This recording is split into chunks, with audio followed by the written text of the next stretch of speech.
Let's bring in a player that, whether you think he's the right man there, he seemed to be throughout the last season. He was a prominent player in the setup, and that was Charlie Adam. And the reason I'm going to bring this up now is, of course, is what's happened on the pre-season tour, where he's put another late tackle and clumsy tackle and ugly tackle in on Gareth Bale. There's a bit of history there. It happened again last season. I've got to say, I'm disgusted with that sort of play.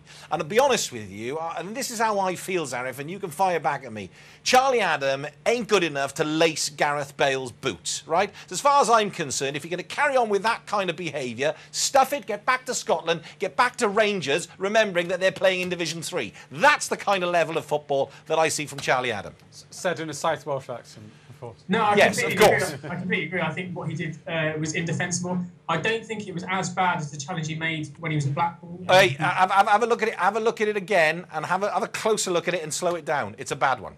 Oh no, it's horrific. I don't think it's as bad as the one that kept Bale out 3 months in 2011. I agree completely with Charlie. I don't think he's good enough for Liverpool, and I think a lot of the time he will try fancy stuff or lose the ball, and he's consistently having to make recovery tackles. I don't think he's good enough at all, and I hope he's one of the players that Rodgers chips out. To be honest, do you think he will be?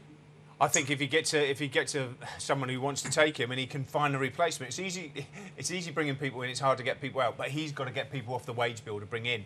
So if he could get Joe Allen, then he'd like to get the likes of Charlie Adam out. And the tackle, and I have to say, and having been a player and having been a midfield player, is what it was. It was the easy way out because Gareth Bale was so quick. Once he's gone past you, you're not catching him, and to trip him up like that is a bad tackle. And the FA, if to come in over the top, put your foot on the thing, you know you're going to cause injury. But if Tottenham appeal against it, actually the FA can deal with it here if they want to bring it up. Yeah, and he could also miss the start of the season, Charlie Adam, couldn't he? Yes. So they could. Do you think that would be the way forward? You know, I think that would be the correct decision, Roger. Yeah, I think it was. I agree with you. It was a shocking challenge, and it looks worse and worse the more times you see it. When you slow it down, it gets worse and worse. But, I mean, we mustn't forget. I mean, Adam, whatever he did, he feels as if he's got a point to prove to the manager. He knows his future's in doubt. He knows all the talk about Joe Allen. He knows Liverpool are in for Joe Allen, and he's thinking, oh my goodness, I'm going to lose my place in the team. So he played for the last season until he got injured himself.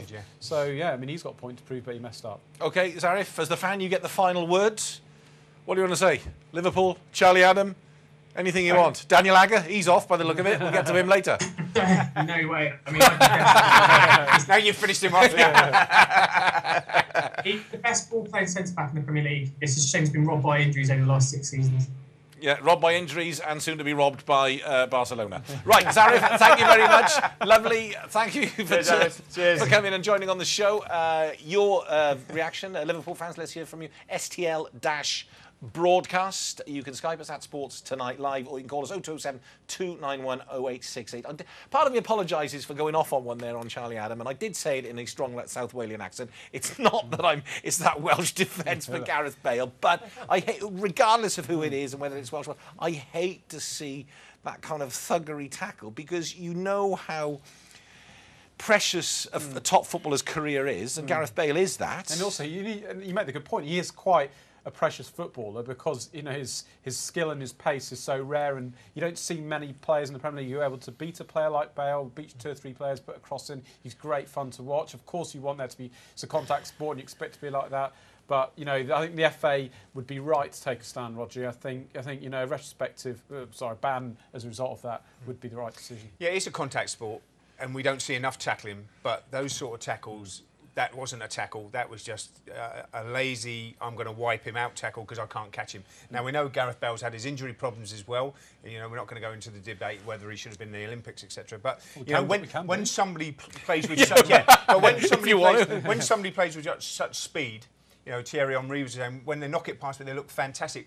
People can't catch them; they try and stop them any way they can. It's embarrassing for a footballer, isn't it? For another footballer. But you played at the top level. Surely you can make the tackles.